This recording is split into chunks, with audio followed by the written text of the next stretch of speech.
Hello, I'm James. This is Autumn, and we're back.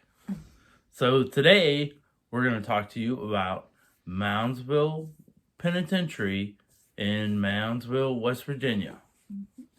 So for my 40th birthday, I decided, what should I do? Go to prison. Obviously. Yes. So Moundsville, West Virginia has a state penitentiary that is no longer in operation, but they offer tours. And I've done the tour about 3 times or so. And one of those times was for her 40th birthday.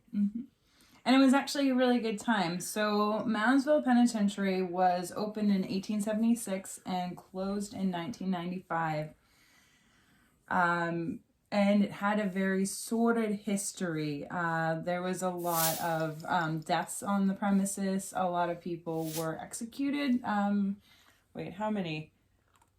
94 people were executed on the premises of Moundsville Penitentiary, 85 of which were hanged, and another 9 were killed by an electrocution chair.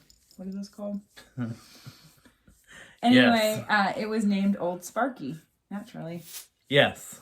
So the penitentiary itself, because it's old, it has been added on to numerous times.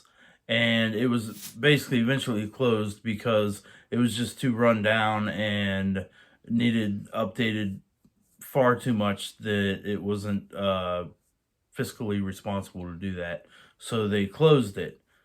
Now, what's a little strange is if you go to see this prison, the town itself basically has built up around the prison. So the prison's in the middle of town.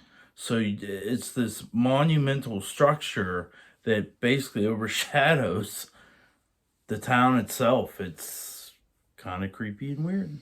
Yeah, the prison itself is a large monolith. It is impressive in its size and the fact that it's still standing. And it was really a good time to go visit. I do recommend that.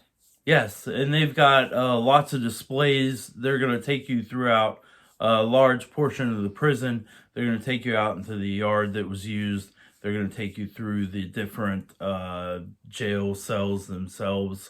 They're going to take you in the cafeteria area. You get to see a majority of the prison that's still left. Mm-hmm.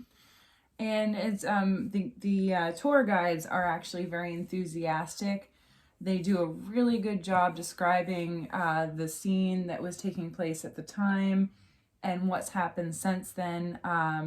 They tell you about a lot of the artwork that the prisoners actually did in order to make children who are visiting their family members feel more welcome when they were entering the prison. There's a unicorn, there's all sorts of fun artwork done by prisoners. Yes, so there's a lot of art in the prison. There's a lot of course, not kid-friendly art yeah. that prisoners did. Majority of the prison itself was built by the prisoners back when that was basically legal. Mm-hmm. So they had the prisoners expand. They built a lot of the expansion areas, and it's a sight to behold. There's a pretty sordid history. A lot of the problems had to do with overcrowding that was taking place at the time and underfunding.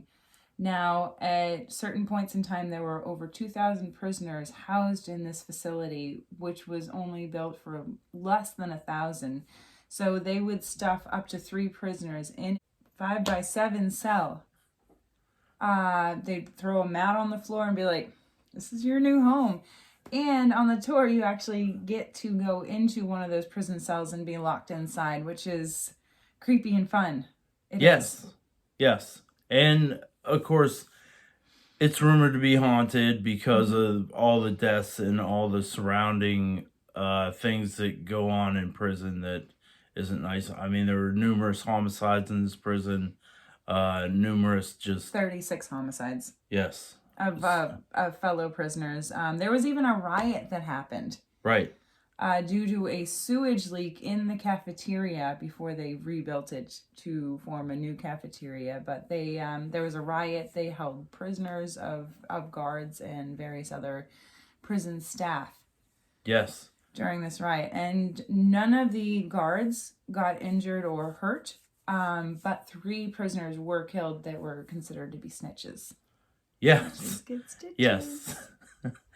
And because of that, there's the the tour guides expand upon a lot of the stuff that happened in the prison.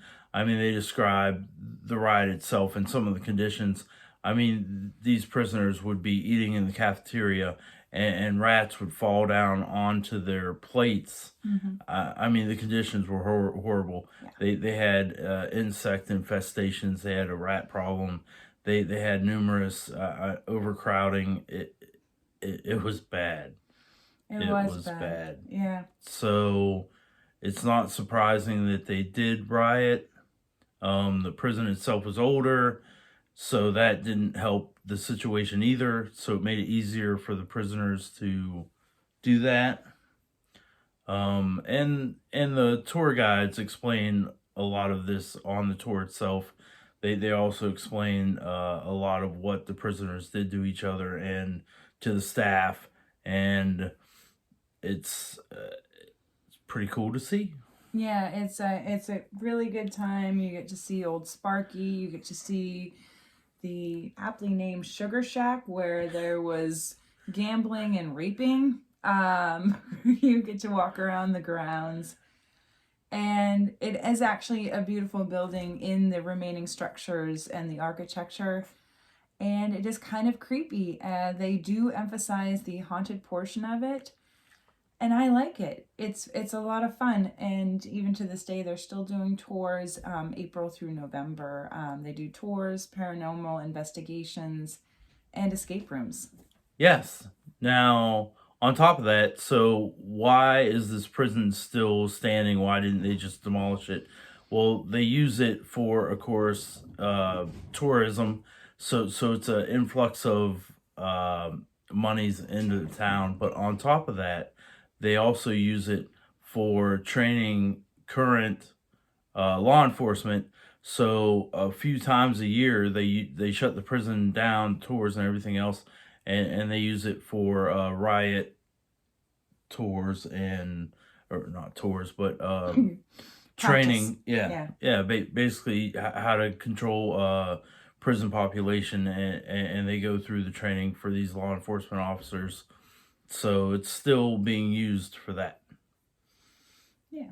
And actually across the street, there is a very large burial mound. I believe it's the largest burial mound in the world, which is another reason why people consider this area maybe haunted or supernatural in some form. Yes. So you can see the prison and then basically literally across the street, because the prison itself was in charge of maintaining the mound in that area for a long time, until West Virginia basically took over management of that property. So yeah, there's a lot to see in Moundsville, which is a smaller town, and you would think that it's just something to fly by on the highway and you're not missing anything, but there's a lot of history in the town. There's a lot. I mean, there's a lot to see, despite it being smaller. Anyway, I believe that's it for us. Yep. If you subscribe, thank you so much. If you've watched this to the end, you're amazing. Have a great day. Bye.